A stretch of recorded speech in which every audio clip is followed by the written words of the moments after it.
Selamat sahabat anak-anak, bertemu kembali dengan Ibu Isti Indartanti. Pelajaran sekolah sahabat kita berjudul Lebih Banyak Merpati Daripada Doa. Ayat hafalan Matius pasal 21 ayat 13. Ada tertulis, rumahku akan disebut rumah doa, tetapi kamu menjadikannya sarang penyamun. Poin penting pelajaran kita, menunjukkan rasa hormat dan respek di rumah Tuhan adalah salah satu cara kita merespon kasih-Nya. Dapatkah kamu mengingat saat kamu masuk ke sebuah ruangan dan terkejut dengan apa yang kamu lihat? Entah itu kejutan yang baik atau kejutan yang buruk, yang pasti itu bukanlah hal yang kamu harapkan untuk ditemukan di sana. Bayangkan kejutan ini.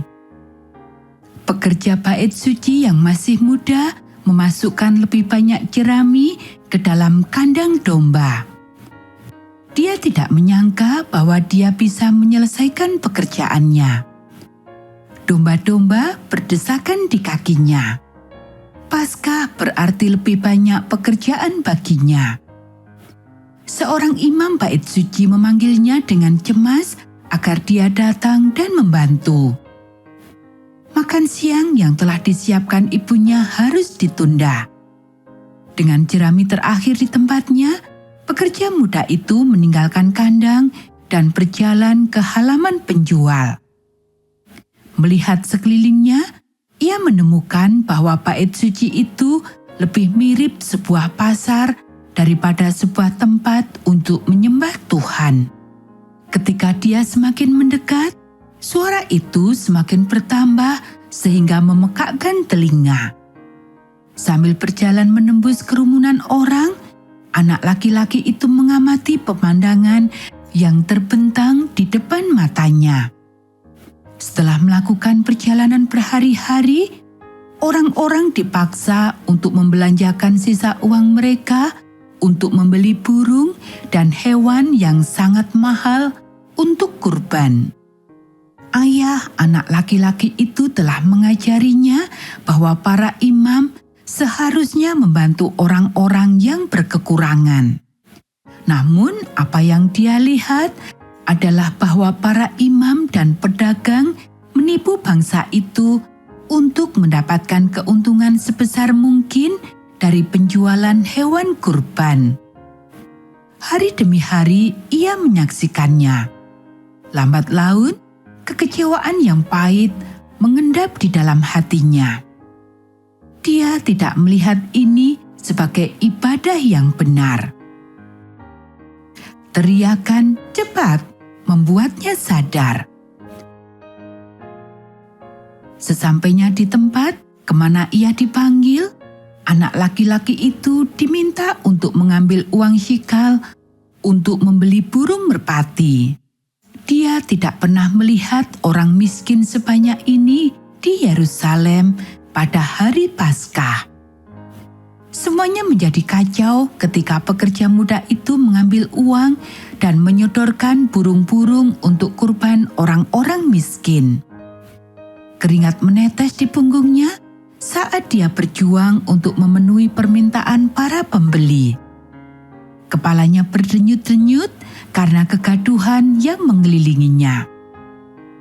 Saat mengulurkan tangan untuk mengambil uang syikal milik seorang pria tua, bocah itu mendengar suara ratapan. Karena penasaran, dia berbalik untuk melihat ke arah yang sama dengan yang dilihat oleh orang tua itu. Terkejut dengan pemandangan itu, dia pun ternganga. Kekacauan massa semakin menjadi-jadi. Di mana-mana orang saling dorong dan dorong. Ketakutan tampak jelas di wajah mereka. Sambil berteriak, "Itu dia!" Seorang pedagang menunjuk ke arah dia datang, berusaha keras untuk menghindar.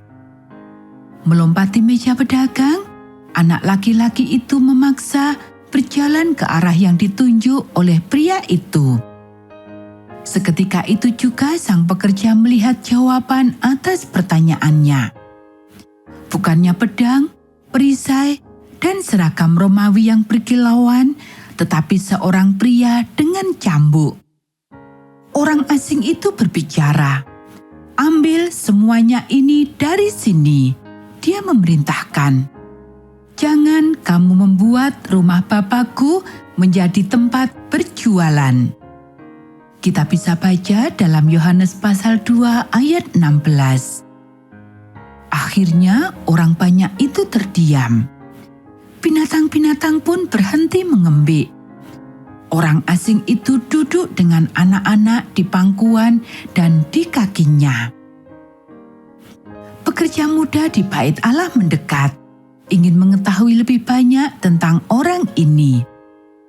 Ia menoleh kepada seorang wanita yang berdiri di sampingnya dan bertanya, siapakah orang asing itu? Ia telah mendengar bahwa namanya adalah Yesus. Orang lain mengatakan bahwa ia berasal dari Nazaret. Yesus mengucapkan kata-kata penghiburan kepada orang-orang percaya yang berkumpul di sekelilingnya.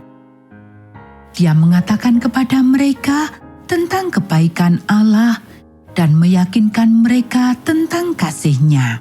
Yesus ingin mereka memahami kesedihannya yang mendalam karena rumah Bapanya telah berubah menjadi pasar dan banyak orang yang beribadah dengan setia dianiaya oleh para pemimpin agama. Mata anak laki-laki itu bertemu dengan tatapan lembut Yesus.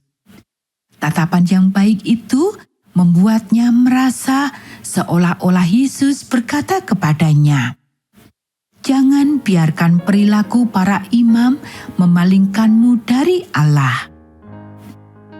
Pekerja muda di bait Allah itu merasakan kedamaian ketika kata-kata Yesus yang penuh kasih menyegarkan jiwanya seperti alunan musik yang merdu. Sukacita yang dirasakannya terekspresikan dalam pujian yang tulus kepada Allah.